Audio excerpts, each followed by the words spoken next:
This past Saturday, we had fights on DAZN live from Puerto Rico, while Top Rank on ESPN did their own version of Revenge of the Rematches in Phoenix, Arizona. PYP Boxing is ready to dig into all of that and more, along with some of the latest headlines in boxing. Let's get to it. Putazos y Pendejadas Podcast.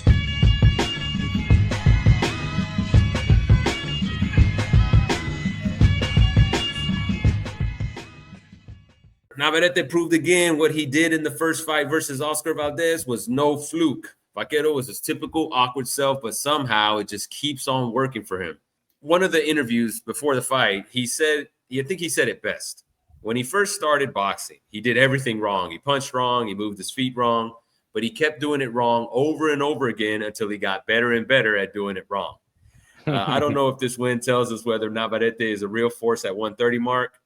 What we saw in Oscar Valdez was the same guy with the same limitations as always. No jab, no body attack, no head movement, and just relying on the left hook to get him out of trouble. Valdez has all the heart in the world, but he'll never beat an elite fighter if he refuses to jab. Do you agree with me or not? No, I totally agree with you. The thing is, Oscar Valdez is a popular guy, and he's got almost a cult following. There's guys that absolutely love Oscar Valdez and they follow him. And what these guys remember is a guy that didn't need to jab, man, because he used to break himself at the waist so good and move his head movement was almost Tyson-esque when he was at 125. He'd get in there and use that big left hook, and that was it. People remember that, and people still think he was going to be able to use that style. And I think Oscar, in his mind, somehow still thinks he's that 125-pounder who won his first title in 2016, right? He's been a champ for a really long time. He won the WBO in 2016. I think he still uses that tactic. I don't know why. If he would have tried to change his style and not remembered himself as his fans remember him in 2016, he would have won, but he chose not to change up his style, and this is what we get. As far as Navarrete, man, I think he's fully back. He's looked pretty bad, since moving up. He's kind of all the way back. You know what I mean? He didn't get hurt once. I didn't see him get hurt once against Valdez, and he put a beating on Valdez. He's all the way back. Body still doesn't look good.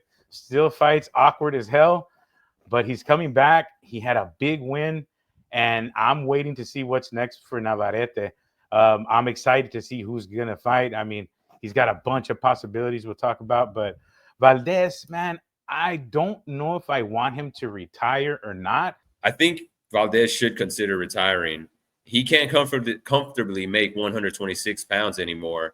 And at 130, the fighters are just bigger and they can take his power better. I mean, think about he won't be able to compete with the champions at 130 pounds, especially with the way that he looked against Vaquero. Again, Valdez has this thing where he resorts to just waiting on the left hook. He hasn't been able to adapt to the new weight limit. At 126, he could take people out with that left hook. At 130, it's been harder and harder for him to do so.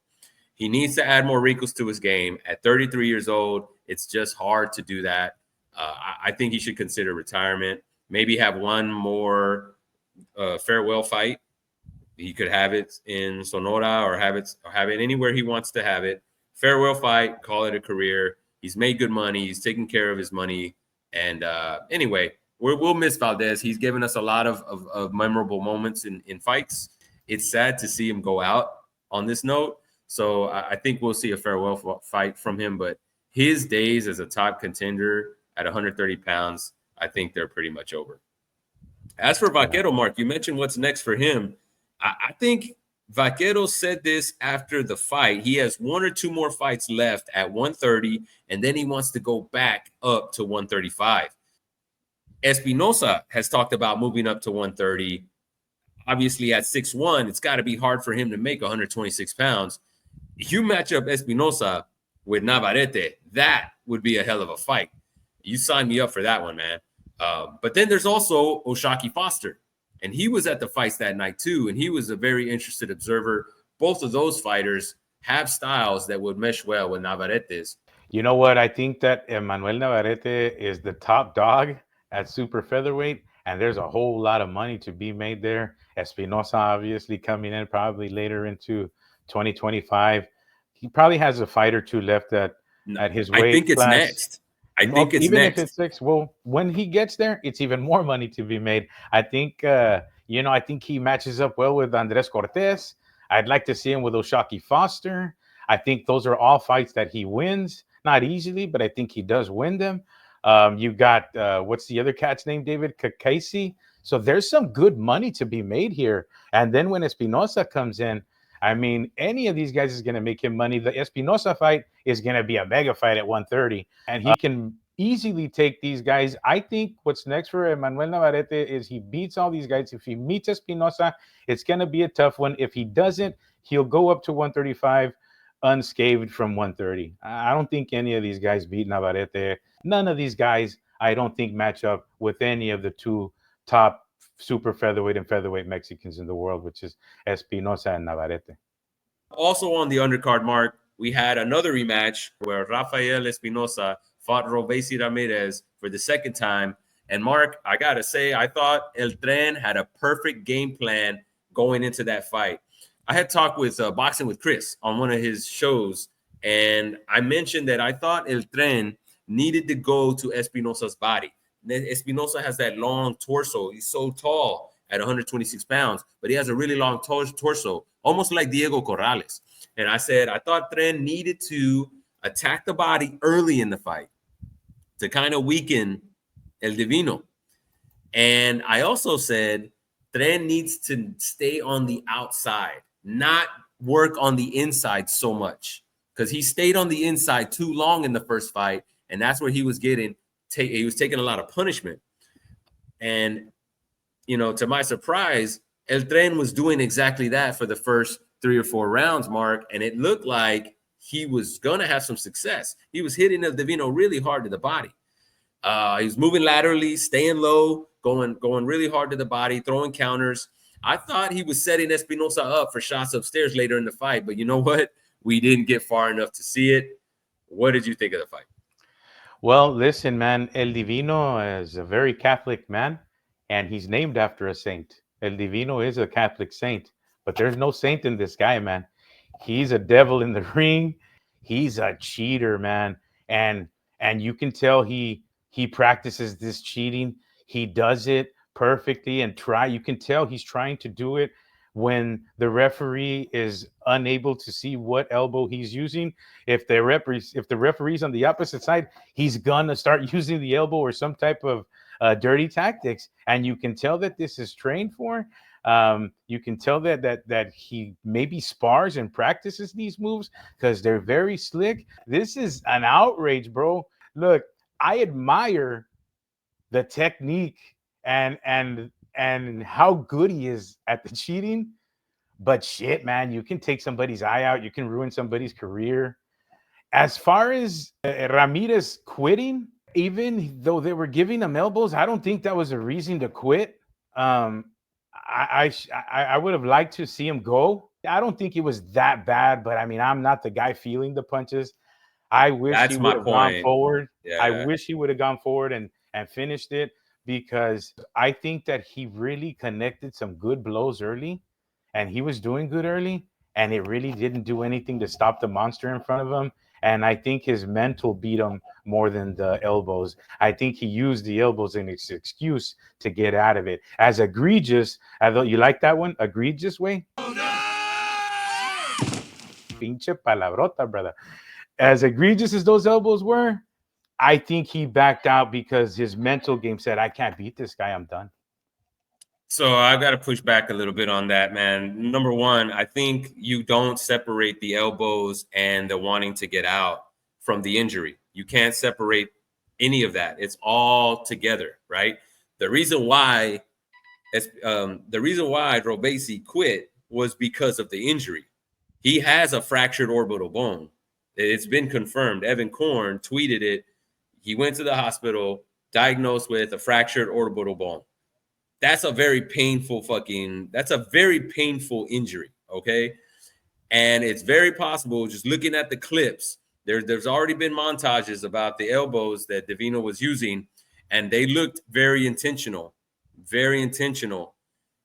Those Oh, yeah. elbows could have caused that injury.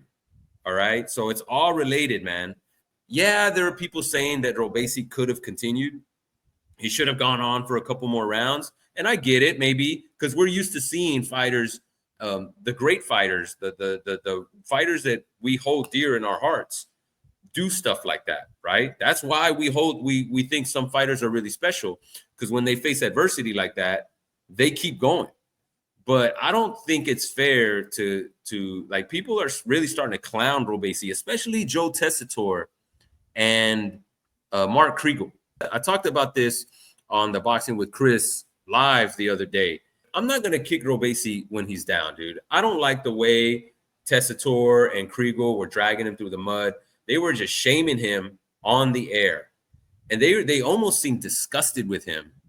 And they were comparing him to Israel Vasquez, a man who had lost his eye due to boxing. And yeah, we think of dudes like that as heroes, and we look at them as tough guys and the examples of fighters. But when it's all said and done, bro, and the people stop cheering your name, and you're no longer in the ring, and the media's not following you around anymore, you've got to deal with that injury for the rest of your life, right? Joe Tessitore and Mark Kriegel, they're not going to be there to help you move along, get through your house, or drive you to the next place that you have to go. Those dudes are done with you after you're done with your boxing career. But you know what's not done? You being blind. And the rest of your family has to deal with that. So those dudes need to really chill out. The only guy I think who has the right to say anything is Tim Bradley, because that's a guy who has actually been in the ring and a guy who has dealt with injuries. Mm-hmm. So, people need to chill a little bit on Robesi. The guy made a decision for his health, and it was a business decision as well. We can question whether or not he could have continued on and endured some more pain. But if he felt like that was enough, I think we could leave it at that. I think we can respect that. We shouldn't expect fighters to try to, injure themselves permanently for our entertainment. I don't think that's fair. About the elbows, I know how you were saying Divino was very strategic about the way he was doing the fouling. It's horrible to say, but I admired it. I don't admire it. You know why? Because I don't think he even had to do it.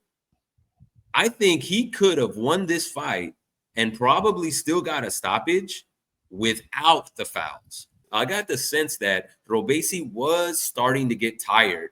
The lateral movement and the constant in and out and staying low and crouching, that was taking energy away from his legs. And he was starting to slow down. And you saw him towards the end. He was going in to smother Espinoza. That's because he couldn't stay on the outside too long anymore. And the crouching, man, that takes a lot out of your legs, bro. Think about wall sits. You know what I'm saying? Well, have you ever done a wall sit? So my point is, Robesi was starting to get tired already. And Espinoza was starting to come on strong. So I don't even think he needed to use those fucking elbows to win that fight. I think he could have won it legitimately without the fouls, without the dirty tactics. And we wouldn't be talking about this right now. I don't see him stopping. I honestly think it looks like a part of his repertoire.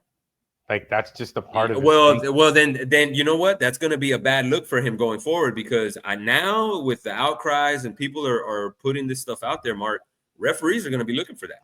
Yeah. He's going to have to stop it, or he's going to have to learn not to depend on it, because when he gets called on it and he keeps doing it, they're going to start taking points away and DQing him. A lot of fighters use dirty tactics because boxing is not like any other sport.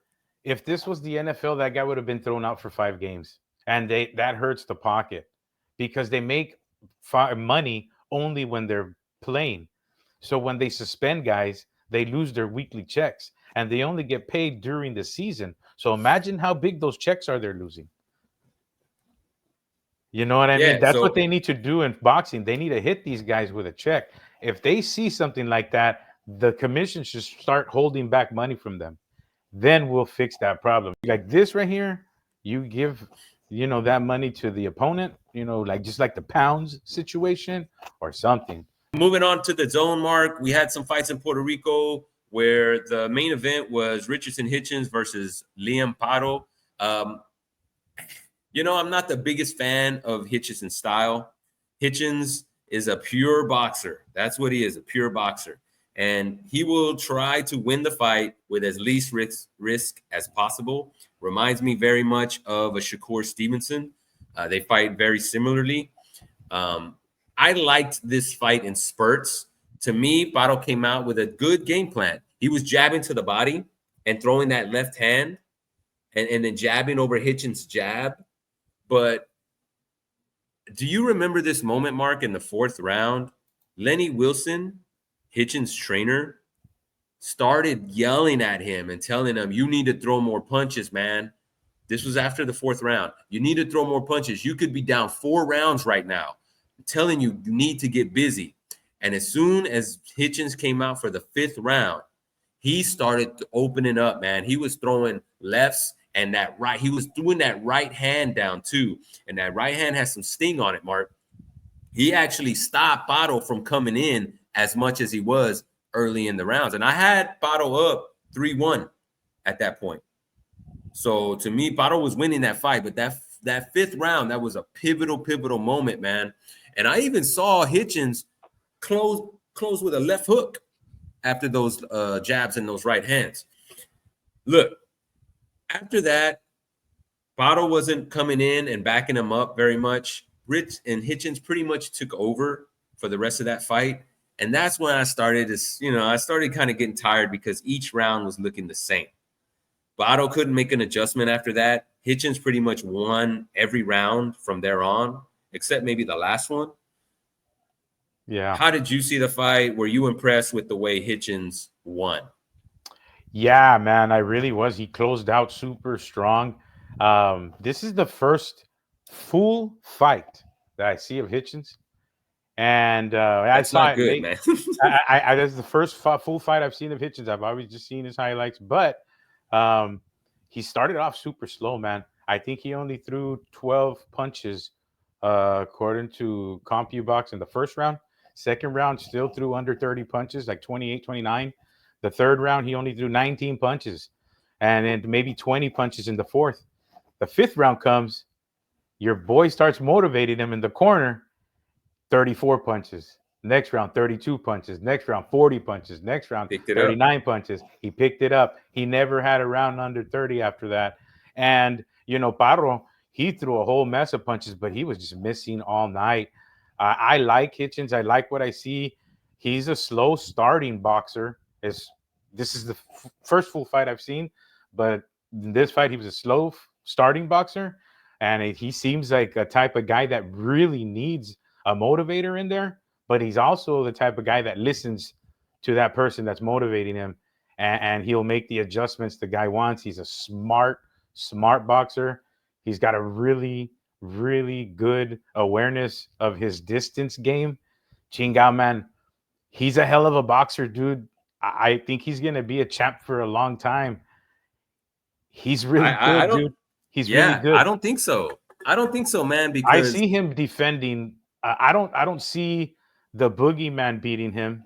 What's his name? Subriel Matias. Subriel Matias, dude, is not going to beat this guy. He's a really good boxer that turns it on and doesn't waste a lot of punches. He was always around 35%, 40% in each round, dude.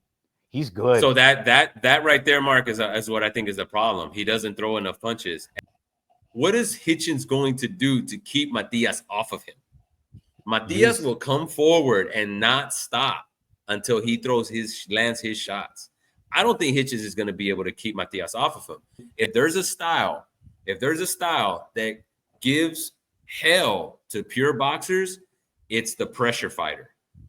And Matias is a pressure fighter. Now, I do think Hitchens is going to outbox Matias for stretches of a fight if they ever get into the ring. But Matias is not going to stop coming. And I think if Matias can just step up the pressure little by little, because like you said, Hitchens, he's kind of a slow starter. But if Matias can just build on the pressure round by round, I really do think that he's going to give Hitchens a problem. I don't see that as an easy fight for Hitchens. But being that Hitchens didn't try to enforce his mandatory position to fight Subriel Matias for the title, I doubt he's ever going to get in the ring to defend his title against Matias. But we'll have to wait and see, because you know what? I was just going to ask you what's going to be next for Hitchens. The other champs at 140 are Alberto Puello, Teofimo Lopez, and the WBC is vacant right now. So there is no WBC champ since Devin Haney lost his fight versus Ryan Garcia. Out of those guys, Alberto Puello is going to be tied up for the next couple of fights. He's going to be busy with Sandor Martin and Gary Antoine Russell. Those fights are happening back to back no matter what, or he's going to lose his belt. Teofimo Lopez, I know Hitchens called him out, Mark, after the fight. He said, Teofimo, MSG, let's get it cracking. But here's the problem. Teofimo Lopez does not seem to have any interest in fighting anybody at 140 pounds. He's only talked about Tank Davis, Jaron Boots Ennis, and Bud Crawford. Those are the only fights that Teofimo is looking for. So Hitchens is kind of in a spot. I don't know who his next fight is going to be. Who would you like to see him against? I'd love to see him against Subriel right now in Puerto Rico. You know, he was That's wearing the fight, right? That's the fight. That's a big money fight, and I think he beats Matias easy if he fights the way he fought this fight against Parra. I don't see it. I also would like to see him fight Arnold Barboza. I think him and Arnold Barboza have kind of the same style, and I think that's a 50-50 fight. But I think that Richard Hitchens boxes better than Barboza, man. I think Hitchens beats Barboza, and I'm a big Barboza fan. I think he beats Ramirez. I think he beats Delgado. I'd like to see him fight all of those guys next year as a champ and have a few defenses. And I like Hitchens, man. I think he could defend this title a few times if he fights a Subriel Matias, if he fights a Barboza, if he fights your Ramirez's and the Lindolfo Delgados of the world. I think he'll be all right. I'll tell you what, I'm again, I've said this at the beginning. I don't want to keep repeating it, but I'm not the biggest fan of his style. I don't like the pot shotting that he'll do. He'll hit you with a jab and then reset. What is that? He'll hit you with a jab, dodge a few punches, block some punches, reset, and then do it again. That to me is not exciting. I don't want to see that for 12 rounds. I don't. What I do like, though, when Hitchens puts his punches together, he does become entertaining. The fight with Lemos was very entertaining. Now, I know I wouldn't expect him to be in a fight like that all the time, right? But he doesn't have to. He doesn't have to be in a fight that's that intense and that physical. But if he could just open up with 2-3 punch combinations frequently throughout a round, instead of pot shotting with the jab and then moving around, I could watch that. I could watch his fights. I would be more interested and more engaged. But you know, it's going to take a little bit more. He's going to have to open up more like he did versus Liam Paro in those first few rounds. And it's going to take more than 30 punches a round, Mark. I'm sorry. You can't just when you have guys like Divino throwing 100 around, give me something in the middle, right? Let's shoot for 50. Throw 50 punches in a round. And then you can be then I think you'll start getting more people interested in watching you. And that's when other fighters will need to face you. Right now, no one's in a rush to face this guy because he's not easy to beat and he's not very entertaining to see, and that doesn't pay the bills. He definitely doesn't throw a lot of power punches. Boots recently defended himself against allegations that he ducked Vergil Ortiz. According to Boots, there was a misunderstanding about the weight, and he agreed to the fight being at 147, not at 154. Hearing this, do you think Boots still deserves the duck label for dropping out of the fight with Vergil? Hearing that and covering boxing for a year, sometimes, man, you hear some crazy stuff. It makes me think a lot of things.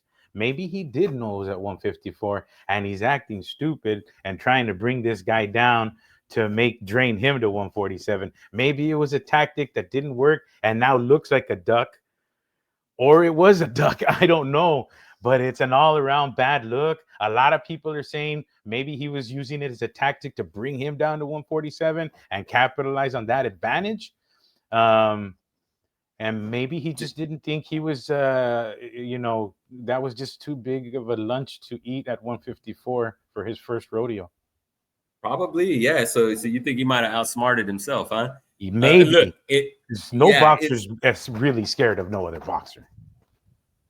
Yeah, I don't think so. But I mean, there is hesitance into going against people, and we've seen it. But yeah, for sure, it was the old Folsom setup. Before. For sure, this was the old Folsom setup. For sure, he tried the old Folsom setup, and it didn't work.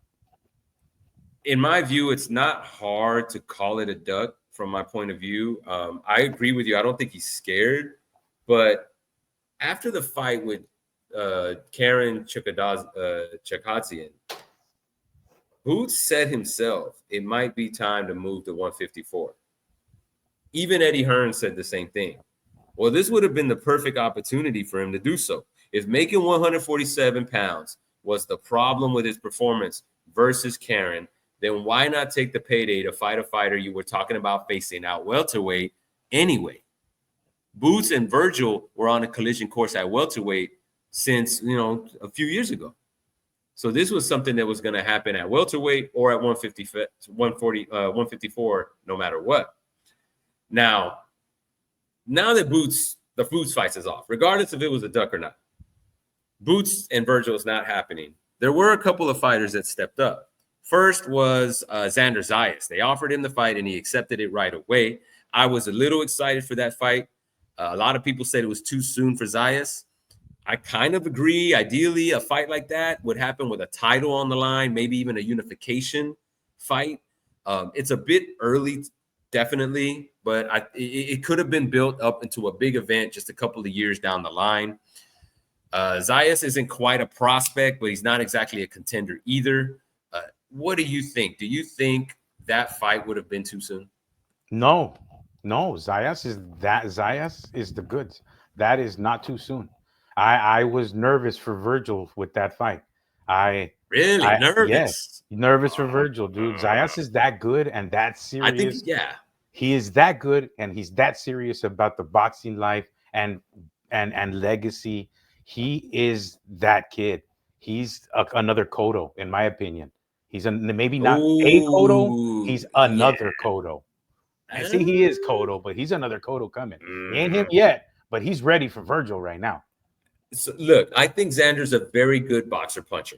He can throw every shot in the book, and he does it well. The only real knock on him is what? His power. His power. It's his power. He's not hurt. He's not hurting opponents at 154 pounds. He's just not right now. But he has the skills to beat the best fighters at 154 pounds. I'll definitely give him that. I would have to go with Vergil in that fight, though. He's got to be favored in that fight. I think Vergil has the better resume. I think he's going to be stronger at 154 pounds. That close fight with Boachuk was exactly what Vergil needed. Remember, he only had 2 rounds in 2 years?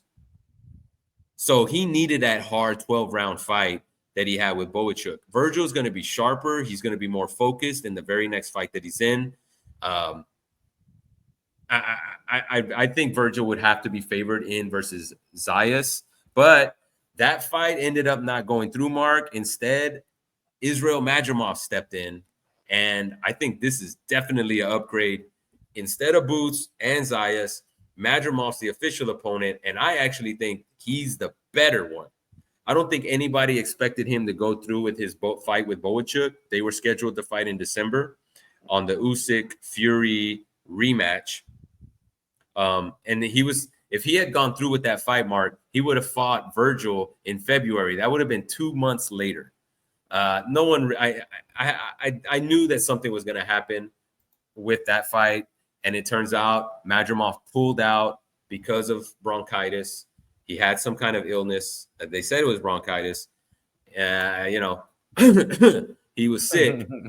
So I didn't expect him to go through with that fight. But I like this fight better than Boots and Zayas. I like this fight for Vergil. I think it's the tougher fight.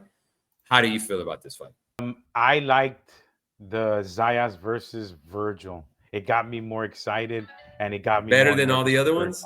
Yeah, look, man, Madrimov has been through Crawford. He's been through Kurbanov. He's been through 2 fights with Michael Soro. He's been through a lot of fights, man. Um, and he suffered a lot of punishment in his last fight. I think this is an easier fight for Vergil. I was disappointed. I was really disappointed to hear only a day later that the Zayas fight wasn't going to happen. Um, Highly disappointed, man. I really wanted that fight. I was already nervous. I already had the butterflies in my stomach, ready to cheer for a Texan, but kind of nervous to see if he's going to win or not. Those are the fights that you really get up for. And when I heard it's Madrimov, I mean, the guy just had a war against Terrence Crawford. And I'm glad that he said he was sick because, I don't think he was even ready. I didn't think the body rested enough. He fought barely in August, and it was a hell of a fight. So I'm glad that he said that he was sick or whatever, if he is sick or not, because now we'll see a fully, healthy Madrimov Ortiz. I like it. I really do like it. I'm going to get up for it. But it was like super deflating. Freaking rug pulled from my feet. I'm all happy when I talking, just thinking about Vergil Zayas, and then we got the Madrimov. Yeah, I don't know. I think there would have been a problem. People would have criticized Vergil Ortiz had he beat that fight. If had he beat Zayas, they would have criticized him and said he beat a guy who wasn't ready. So I think the excuses would have been baked in. I think Zayas needs to face another couple of tough fights at 154 pounds, take on some tough guys or top guys, and then set up the fight from there. There's plenty of time for Zayas. He's 22 years old.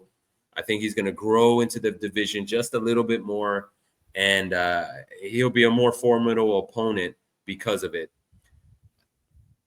But I agree with you, man. I will admit I was excited for that fight as well. I'm not gonna lie, I was excited for it. Moving on, Mark. The last topic for the day is a retirement. We actually had a couple of retirements. Sonny Edwards retired in his fight, but I think the one that resonated throughout the boxing industry was Gervonta Davis announcing at the press conference and then doubling down at the very next one that he will retire after 2025.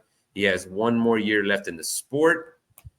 Are you surprised by this? Did this catch you off guard? And how do you feel about that?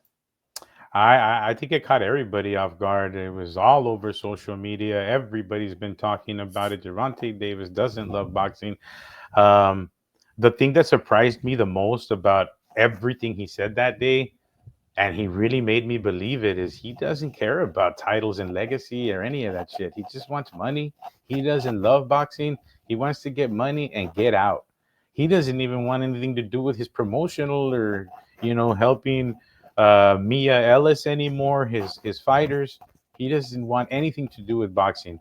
That was the most surprising thing to me, that he doesn't love it and he doesn't care about legacy. And he said, I quote him, he said, "I'm not like other boxers. I don't care about titles. They can have all that. I'm here to get my money and go." And I really believe him. I really believe him. I don't think he loves boxing. He does it for money. I think he's content with the money he has. And I think he really feels that he's going to give his daughters a good life from now on. And I really believe him when he wants to just dedicate his life to his daughters. I hope he does well in school. He says he's going back to school to be a businessman. I hope he takes care of his money, man. And I wish him well. But, I mean, he really didn't fight anybody. He didn't bring us anything. He brought us the Ryan fight. It was great. But, I mean, a couple of exciting fights when he was coming up. But he really didn't give us much. He has real legitimate one world title and a bunch of interims and stuff like that after that. Yeah. Would it shock you if I said, so what? He's retiring? I mean, I'm not going to miss Tank. And for the reasons that you just said, you don't care about boxing, you don't care about legacy, you don't care about being the best in the sport, then why am I watching you on TV? Look, what are we going to be missing out on when he's gone, right? He let the fight with Loma expire. He constantly dogging Shakur Stevenson. So it's not like he's going to fight Shakur. We're probably never going to get that fight. You could tell by the way he's talking about Shakur saying, oh, he hasn't done shit. He hasn't done shit. And shout out to Boxing with Chris. He was at that conference, Mark, and he was the one that asked Tank, what about Shakur? And he brought out that little tirade. And then he even followed up. That was him. And then he even asked him, he says, well, what do you say about Lamont Roach? If you say Shakur hasn't done shit, what about the other fighters you have fought? What have they done? And Tank ignored that question. Right. Yeah. That was a good follow-up. You couldn't really hear it because people started talking over him, but he did ask that question on the camera. Look, we're not getting Shakur. We didn't get the Loma fight. We're not getting the Haney fight either. And as you said, he hasn't faced a lineal champion in any division that he's fought. So what are we missing on if he retires? Fights where he's always heavily favored to win, fights where we know he's going to knock the guy out. That's not entertaining to me. That's not knowing how something's going to end doesn't engage me, bro. I don't pay money to watch something that I know what the ending's going to be. And I want to make it clear too, dude. I think American boxing would benefit if Davis cared enough about his legacy to face the best fighters in and around his weight class. But if he doesn't seem interested in any of that, what's the point? You know, chunk up the deuces, take your money and run, bro, because you're not getting any more from me anyway. That'll do it for us, Mark. That's it on this edition of PYP Boxing. Always a pleasure chopping it up with you, my brother. We've got some more fights coming up. We'll break those down later this week. If you're able to do it, we'll talk about some fights. There's some fights this weekend, and then also we got Usyk and Fury 2. We got to talk about that one as well. It has a pretty decent card. Yeah, Giovanni Marquez in action Friday night. All right, yeah. Talk about it. Giovanni Marquez is in action. He'll be on the Zone. He is signed to OTX, but it's a special broadcast. The Zone and Red Owl help each other. I'm sorry. The Zone and OTX help each other out on Red Owl when they have, for instance, guys like Brian Grom, who's from Houston, signed to OTX, Giovanni Marquez, who's from Houston, signed to OTX. When Red Owl has a show, who puts on probably more shows than anybody on the Zone, except for Matchroom and Golden Boy, they use OTX and they do a simultaneous broadcast. So that's always pretty fun. It's going to be a big night on Friday night. You're also going to have Marquise Taylor, who's been training with Sean Porter, and they've gone public with it. They were training together for about 6 months already, and they just let the cat out of the bag for this fight. It's Sean Porter, his father, training Marquise, although Sean Porter will be calling the fight. He won't be in the corner with Marquise Taylor. He'll have his regular guys, Ronnie Shields, and them. But definitely he is working with Sean Porter now. So a lot of big fights on the Red Owl this weekend. All right. Well, hey, this is PYP Boxing signing off. We'll see you guys on the next one. Peace.